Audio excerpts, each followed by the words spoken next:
우원식 의장이 어제 후보로 됐는데 개혁신당은 어떤 입장? 뭐 저희야 뭐 네. 별다른 입장은 없죠. 네. 공식적으로 입장을 낼 수가 있나요? 다만 네. 민주당이 국민의힘보다는 좀 나은 것 같다라는 생각은 들죠. 네. 사실은 당 내에서 네. 이른바 대세론을 형성하고 원내대표가 그렇게 의장 선출하는데 깊게 관여한 거는 처음 보는 것 같은데. 바람직하지도 않아요. 네, 앞장서 갖고 그냥 예. 쭉 끌고 가는 그게 모양새였잖아요. 페인이었다는 분석을 사실은 그렇죠. 그 추미애 후보 캠프에서 하더라고요. 네. 누가 그걸 좋게 보겠어요. 더군다나 현역 의원들과 당선자들이 예.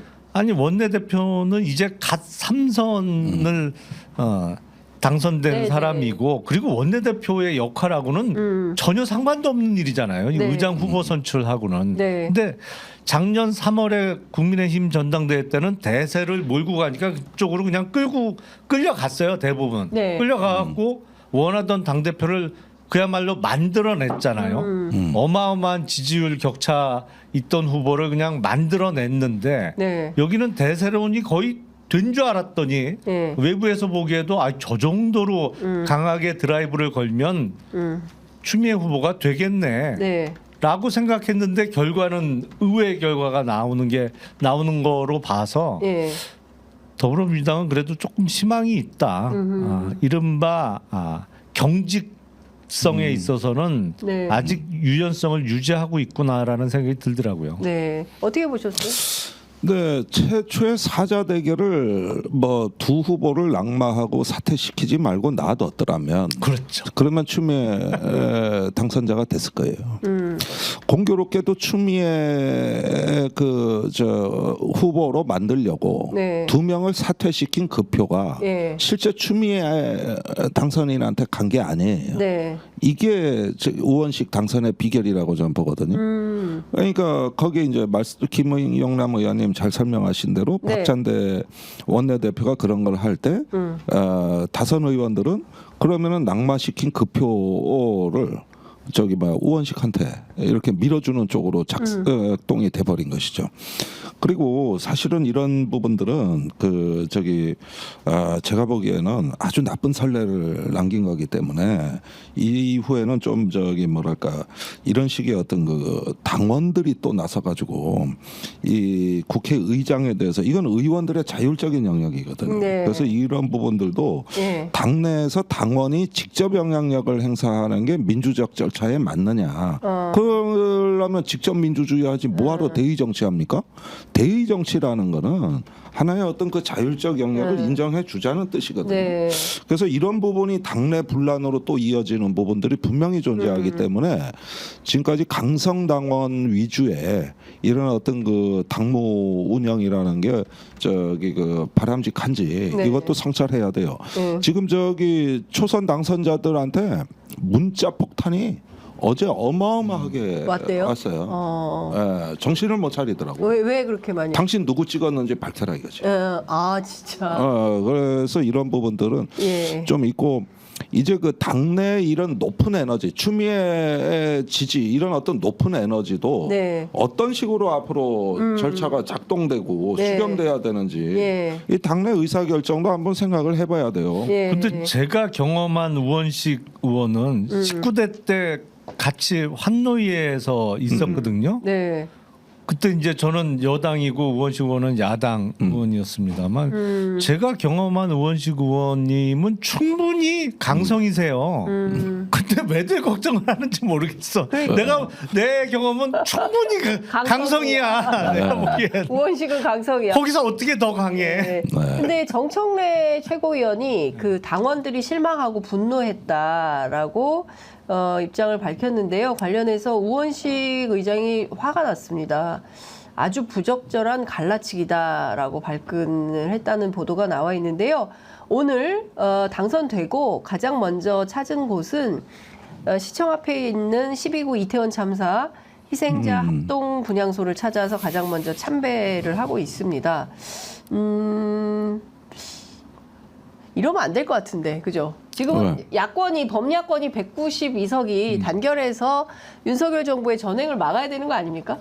아 그렇죠. 자기들끼리 싸우고 이러면 안 아니 될 것 그리고 요번에 의장 후보 선출 직전에 예. 정청래 의원이 뭐 명심당심이라고 그랬던가 네. 뭐 그 네. 비슷한 발언을 했는데 예. 저는 그 발언은 듣고 뭐가 기억이 났냐면 네. 지난 3월 국민의힘 전당대회 직전에 당시 장제원 의원이 윤심이 당심이고 당심이 민심이다 이런 발언을 했어요. 근데 취지가 너무 비슷한 거예요. 그 적절하지 않은 발언이거든요. 제가 보기엔. 그래서 네. 아 저렇게 총선 압승하더니 또 민주당이 저런 모양이다. 이른바 패권주의 내지는 경직화가 되는구나 네. 그랬는데 뭐 결과는 하여튼 아닌 걸로. 의외의 결과가 예. 나와서 그렇군요.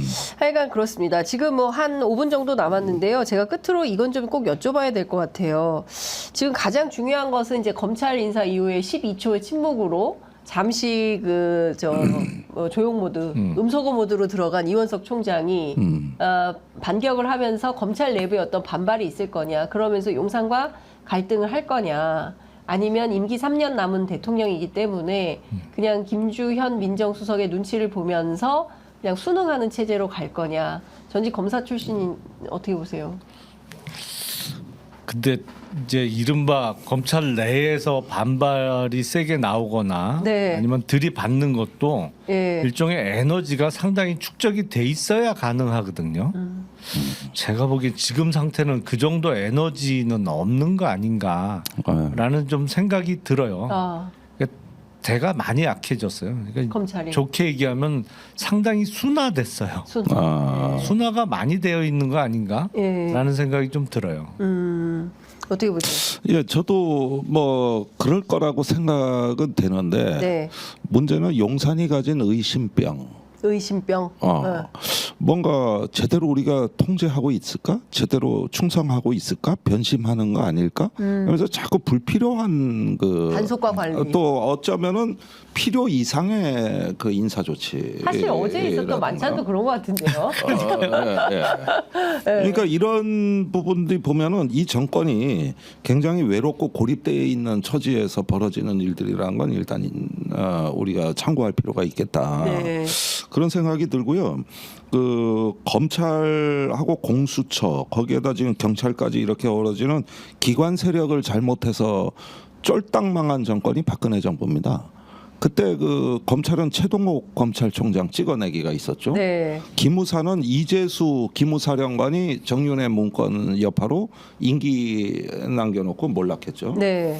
국정원은 서울시 간첩 조작으로 남재중 국정원장이 네. 그해 연말에 이게 한 시기에 일어난 일이거든 전부. 그러면서 대통령의 만기 칠람, 네. 김기춘 비서실장의 만기 칠람이 시작이 됐단 말이에요. 네.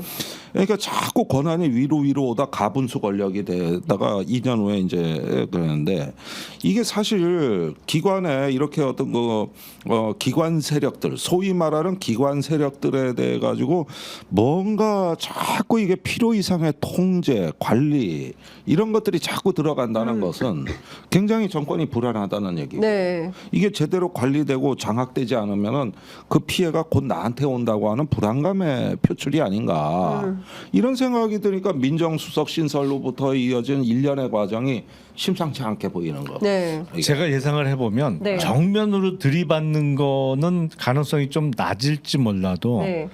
수사에 있어서 흔적은 많이 남겨 놓을 것 같아요. 그러니까 왜냐하면 나중에 책 잡히지 않기 위해서 네. 본인이 이른바 어떤 식의 사건을 한 방향으로 몰아가는 데에 동조는 안 했다는 흔적들을 네. 여기저기에 좀 남겨놓지 않을까. 제가 네. 보기엔 결정적인 케이스가 그거예요. 아니 도이치모터스 주가 조작 사건 아예 결정을 안 해버리잖아요. 그러니까요. 예. 그건 뭐겠어요. 그런 식으로 이제 소극적 저항 아니면 조용한 반대 네. 뭐 이런 걸 하는 거죠. 네. 아유 참 뭐 답답한 날들이 뭐 선거가 끝나면 좀 뭐 바뀌지 않을까라고 국민들께서 많이 기대를 하셨을 것 같은데 지금까지 결산을 해보면 변화는 없는 것 같다. 그리고 국민들이 앞서 말씀하신 대로 시민 불복종 그리고 그 저항의 시대로 가야 되는 것이냐. 아유 또 그런 걸 우리 국민들이 길바닥에 나가가지고 또 그런 걸 해야 됩니까? 라고 반문하시는 분들도 계실 텐데 많이 답답하다 싶습니다. 그런 거 없이 잘 해결되는 게 예, 사실 베스트죠.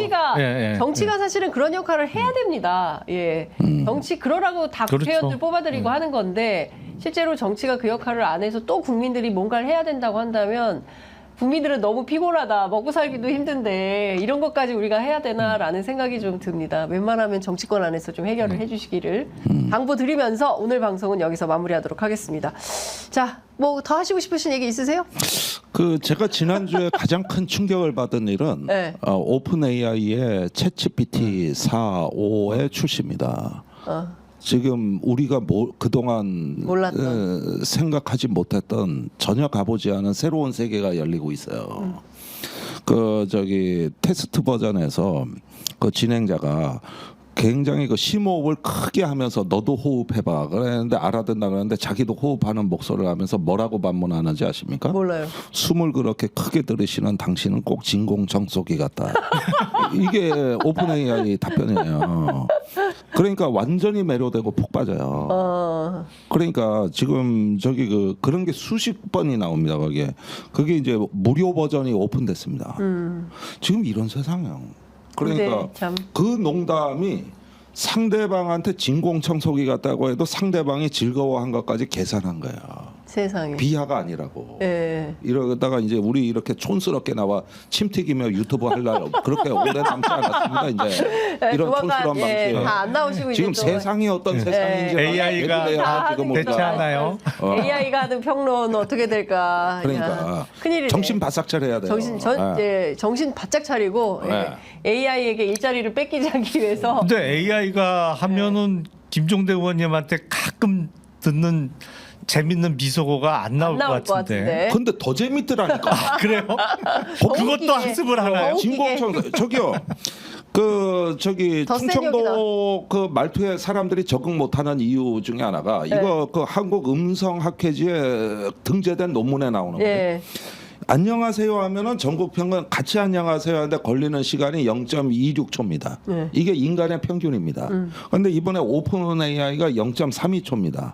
거의 인간 수준이에요. 그러네요. 그런데 충청도가 0.67초라고. 그러니까 충청도보다 빨라. AI가. 충청도보다. 예. 그래 충청도 사람들이 큰일 났어 지금. 자기들보다 빠른 게 나왔단 말이야. 그래서 충청도가 느려 터지고 그 사람들한테 그 저기 저 외지 사람들이 와서 아니 아이고. 첫 반응은 느려도 말은 상당히 압축해서 그냥 압축해서. 끝내잖아요. 끝내는 거는 빠르잖아요. 그걸 전라도 경상도 사람들이 충청도면 말투에 적응하는데 힘들어해요. 그리고 안녕하세요 하면 왜 그냥 안녕하세요 하지 째려본 다음에 안녕하세요. 이게 이제 사람 환장하는 건데 어제 저 지난주에 나온 얘는 인간의 속도더라니까. 그 진공청소기 답변하는 게 인간 속도더라고. 큰일 났어 지금 이제. 이게 침 튀기면서 언제까지 방송하잖아. 알겠습니다. AI보다는 김종대 의원이 훨씬 좋습니다. 그래요? 알겠습니다. 저희 AI 쓸 일 없어요. 알겠습니다. 반드시 나오십시오. 네, 알겠습니다.